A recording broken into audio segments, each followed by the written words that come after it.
After the introduction of the project and gaining the commitment of these people, we started now to conduct capability building activities on coffee, particularly from nursery establishment.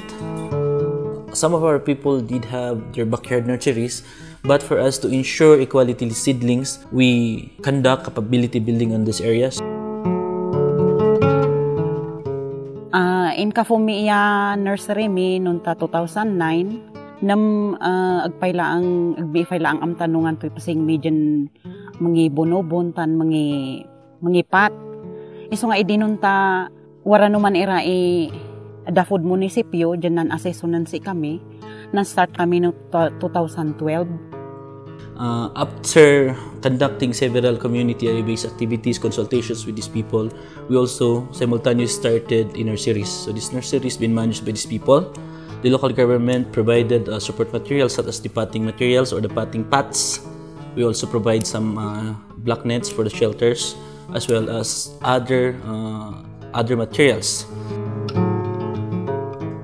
After this composting process, so we conduct soil bagging with the community themselves. 2013 nan bunubon kami mo ni inafilan mi month ni impambunubon mi. Nan bunubon kami ni first week na May, bin mangisda ni June July. Nan pat kami ni August, nan hutan maptang tan sa inus-usal mi era poros organic.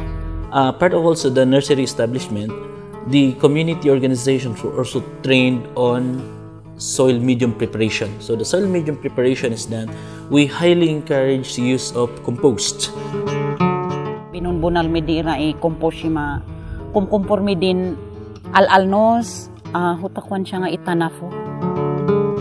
No similya asyan, masapol nga dyan sikak bangat anmangsin. Tapos sikak lat time mga i-process. On that time, i-process ko no, inasim ko ni man, dyan agsafa, i-process ko la ni man dyan, aman no pigahuta na kilo, i-process ko la. Seeds should be those that are the red one or the ripe. And then, these should be selected from at least immature 3, maybe 10 years to 15 years, and this should be picked in the middle of the pinnacles or in between, no? Waray parte ni kape dyan si katubangat mabadin ibunubon. Kas pagarigan no huta kape lahat asak mula ni 3 years, they had for the 3 years, 3 and onwards, dyan age na kape, agmufay lang nin asiman sutan. Huta may ka third dyan bunga to, huta may ka third dyan year, si kato mabadin dyan may similya. Tahutan pinrovan mingo dyan maptang, tan singin na quality, mayat nga manto. Aliwa nga dyan nam ay dyan mabalait, aliwa nam ay dyan man sakit. No dihat, hutan iray kapig sa anda ni resistansya to. Masapol dyan waray oras to dyan ibilag mo, ta si kato di kamayatan din ang bangis siya gus. At ito no kabasan tumuan, no medyo waraho ta ihay mandini sakit. Mabadin dyan iawas ko ng singin na 15 minutes, singin no 7 o'clock to 7:15 akalang pula. Ta man ngaumat ni si million ma-over bilag to. Tapos i-store ko bangat ni 15 days. No hayay dyan medyo inasim ko la ay ni December kat ihay bonobon miniman. Iyang ko nga si plastic dyan waray seal to. Hayay da dyan imbonobon mi. Inawas ko bangat nung ta sahay dyan ako da. Tapos impasirip ko bangat ni init asa nahai banong. Basta night time ibano ko. No daytime akalang ko. 2 nights, 2 days. No, may ka 3 days, ayay mala ibunubong. Nung ta first, hutan impasing mi, by kanal, i-kanal mi ni takday mi, at sasakayan min haman. Nung naidi ni Manda, i-spread mo mi bangat, basta agmantarada. mayat at bay ho ta spread mo ta aliban sayang space. After dyan nan bunubon kami, takaran mi itan ni 1 month, 10 days. No, ambo day ali. Basta hot nan pakunhaman bangat. Aliban ho to warangay lives tulon siya.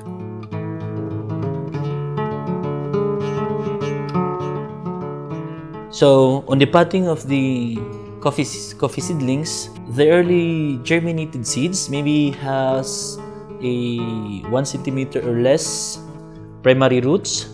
We can now transfer that to their individual plastic pots. By that strategy, we discovered that the less primary roots develop, you're going now to transfer it to the pot, the less destruction it would happen. So that's one of the observation that we gain in the project. Part also of that, during the 3 to 4 weeks germination or the growing stage of these seedlings, the community also is they also ensure that pest disease or the diseases here matatanggal lahat, no? And second to that also, it's also an opportunity for them to replant the seedlings that were not able to survive. Sipating pailaang, sipating da, mihapan i-mix day, compost. Haya da food, kung kumpurmin bulbulong, bulong ni alnos, bulong ni tanapo, bulong ni mirason, hatan ira. Before isyan dyan mambunubon kami, 6 months before, man compost kami la si katuya haya ira. Nung ta first dyan nan bunubon kami haya inan patingan mi at talaga dyan no huta damot ngay ni ma kapi. Once dyan nan damot siya daiman dyan waray 4 to 5 dyan leaves to kulang da iyay. An awas alid siya ngay hot so damot to. Iso nga hot damot to sa kapingo nga utohuman no mabadin kat mamagan hota age ngay ni damot to. Samantalang no hayay, papnoon may bunga ay iman may bunga siya ibuday. Tapos no pain mo ngula hota damot to, mangintag siyay, bali siyay, idamot, man stand siya hota kape. At least, agngay din awas nga idamdamot to. At sutan ngula dyan time kat aman, at least mabadin mo la dyan iilaw ngud ma, sima syuntong panasakan. So after the transplanting, so we will wait maybe until 3 to 4 weeks before the first leaf, butterfly leaf, would come out, and still regularly we're going to water that. So the community organizations design a system wherein they schedule or they task every member to come to the community to irrigate the seeds. The pest control on fertigation that we are promoting is organic because we are varying that Toblai coffee should be genuinely organically grown. And simultaneously, where we are conducting the training, we are preparing for the nurseries. We also conduct some activities, particularly expository or experiential activities, wherein the purpose of these activities is for them to have an idea or to have an insight on how would a mass coffee plantation is being practiced here in the upland communities. And while waiting for the seedlings to grow, of course, we conduct a lot of activities, trainings and seminars regarding coffee, regarding on community organizing, and regarding on other matters such as records keeping, financial management, and whatsoever that it is relevant or necessary for the organization.